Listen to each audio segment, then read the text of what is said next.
Hello everyone, आज हम पढ़ेंगे बायोडाइवर्सिटी के बारे में। तो ये जो टर्म है बायोडाइवर्सिटी, इसे कॉइन किया था डब्ल्यू.जी. रोजन ने 1985 में। तो ये जो वर्ड है बायोडाइवर्सिटी, ये डिराइव किया गया है दो वर्ड से। एक है बायोस यानी बायोलॉजिकल और दूसरा है डाइवर्सिटी यानी के वैरायटी।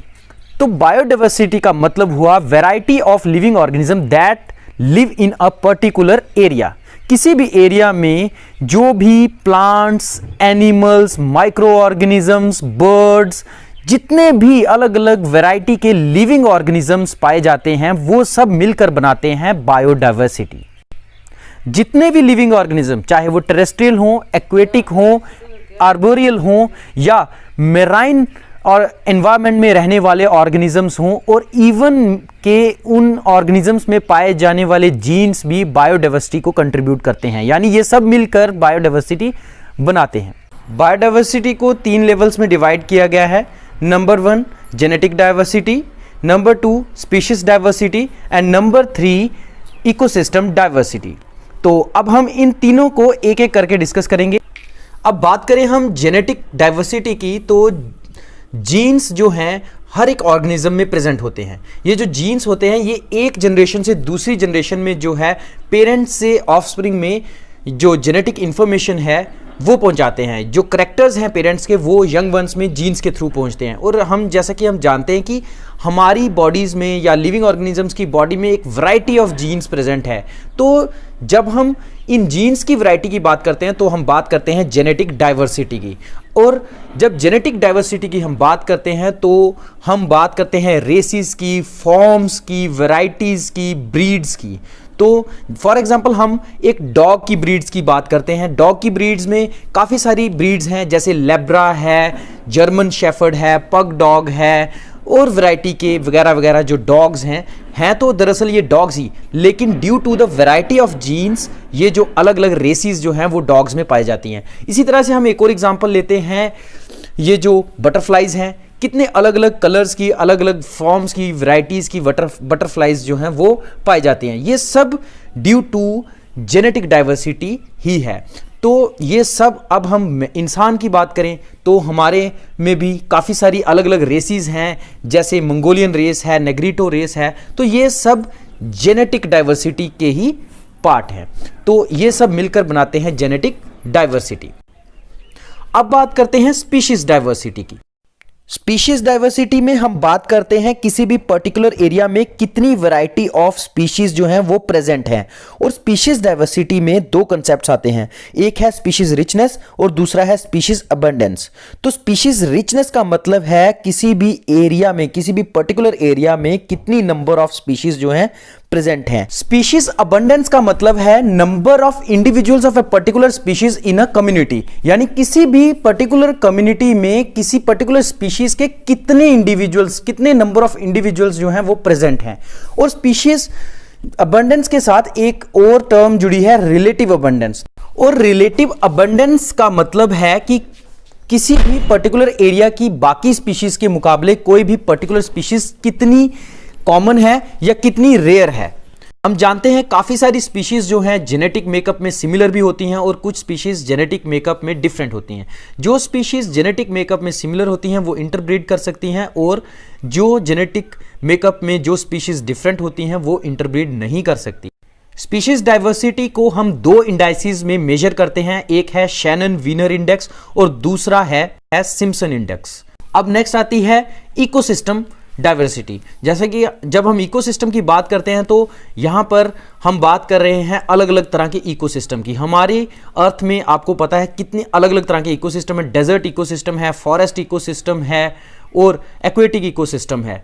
तो इन सभी इकोसिस्टम में भी एक अलग अलग वैरायटीज़ के इकोसिस्टम है। जैसे फॉरेस्ट इकोसिस्टम, अब जो वेजिटेशन, जैसे मान लीजिए नॉर्दर्न रीजन, नॉर्दर्न इंडिया में जो फॉरेस्ट इकोसिस्टम है वो साउदर्न इंडिया के फॉरेस्ट इकोसिस्टम से डिफरेंट होगा। यहाँ पे जो northern ecosystem, northern forest ecosystem और साउदर्न फॉरेस्ट इकोसिस्टम की जो आपस की जो प्लांट की वैरायटी होगी या एनिमल्स की वैरायटी होगी वो एक दूसरे से डिफरेंट होगी।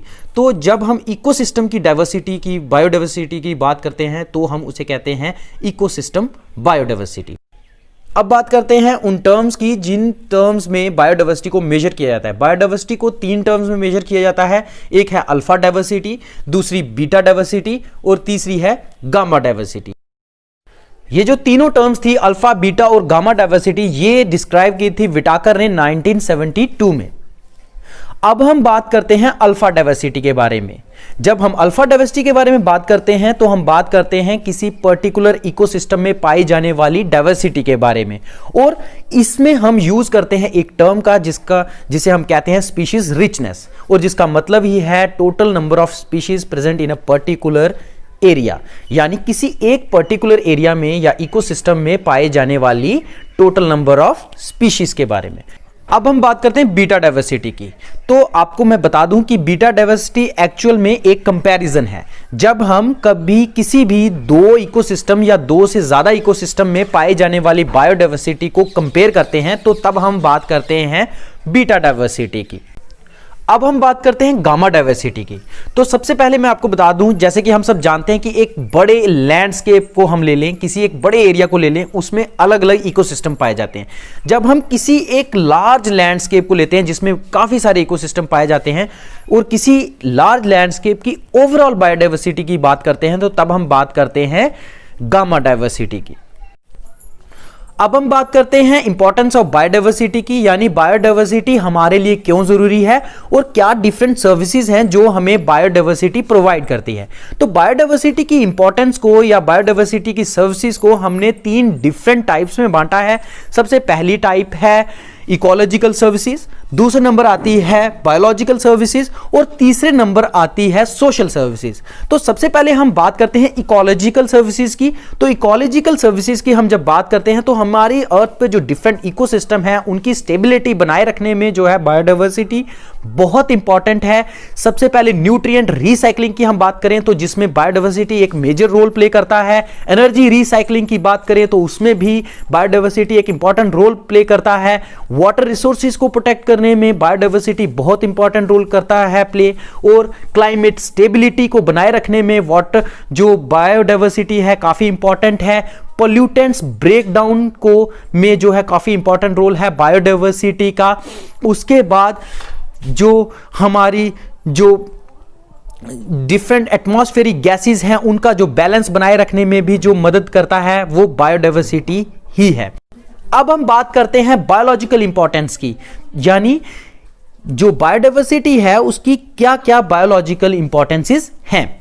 तो सबसे पहले हम बात करें तो बायोडाइवर्सिटी जो है हमें फूड प्रोवाइड करती है। उसके बाद बायोडाइवर्सिटी से ही हमें जो है मेडिसिनल प्लांट्स मिलते हैं, फार्मास्यूटिकल प्लांट्स मिलते हैं, काफ़ी ऑर्नामेंटल प्लांट्स जो हैं वो भी हमें जो है बायोडाइवर्सिटी से मिलते हैं। काफ़ी सारे वुड प्रोडक्ट्स जो है वो भी हमें बायोडाइवर्सिटी से ही मिलते हैं।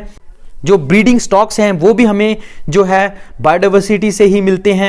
अब बात करते हैं सोशली बायोडाइवर्सिटी क्यों इंपॉर्टेंट है। तो काफ़ी सारी जगह जो है बायोडाइवर्सिटी हमारे लिए इंपॉर्टेंट है। रिसर्च में जो है बायोडाइवर्सिटी काफ़ी इंपॉर्टेंट है। उसके बाद एजुकेशन में इंपॉर्टेंस है। काफ़ी सारे प्लांट्स जो हमारे कल्चर में एक इंपॉर्टेंट रोल प्ले करते हैं। काफ़ी सारे प्लांट्स को सेक्रेड माना जाता है, उनको पूजा जाता है। टूरिज्म में, रिक्रिएशन में जो है बायोडाइवर्सिटी का काफी इंपॉर्टेंट रोल है। अब बात करते हैं डिफरेंट कॉजेज की, उन कारणों की जिनकी वजह से बायोडाइवर्सिटी लॉस हो रहा है। तो बायोडाइवर्सिटी लॉस के 2 कारण हैं, एक है नेचुरल कॉज और दूसरा है मैन मेड कॉजेज। तो जब हम नेचुरल कॉजेज की बात करते हैं तो नेचुरल कॉजेज में सबसे पहले आता है लैंडस्लाइड्स, फ्लड्स, ड्रॉट्स, काफी सारी जो नेचुरल कैलेमिटीज हैं जो हैं वो नेचुरल कॉजेज में आती हैं। लैक ऑफ पॉलिनेशन, काफी सारी डिजीजेज हैं नेचुरली जो अकर करती हैं, उनकी वजह से बायोडाइवर्सिटी लॉस हो जाता है। और अब हम बात करते हैं मैन मेड कॉजेज की, यानी इंसानों की वजह से ऐसे क्या कारण हैं जिनकी वजह से बायोडाइवर्सिटी लॉस हो रही है। सबसे पहली बात, एक ओवर एक्सप्लॉयटेशन हम कर रहे हैं नेचुरल रिसोर्सेज की जिनकी वजह से बायोडाइवर्सिटी लॉस हो रही है। हम पोल्यूशन कर रहे हैं जिसकी वजह से बायोडाइवर्सिटी लॉस हो रही है। उसके बाद हैबिटेट डिस्ट्रक्शन कर रहे हैं, हम बहुत ज़्यादा जो है हम नेचुरल एरियाज़ को एनक्रोच कर रहे हैं, उनको यूज़ कर रहे हैं जिसकी वजह से बायोडाइवर्सिटी लॉस हो रही है। ओवर पॉपुलेशन जो ह्यूमंस की हो रही है उसकी वजह से भी बायोडाइवर्सिटी लॉस हो रही है। उसके बाद काफ़ी सारी इन्वेजिव स्पीशीज़ हैं जैसे लैंटेना कैमेरा एंड पार्थिनियम है, उनकी वजह से जो है बायोडाइवर्सिटी लॉस हो रहा है। तो दोस्तों ये था एक जनरल कंसेप्ट बायोडाइवर्सिटी के बारे में।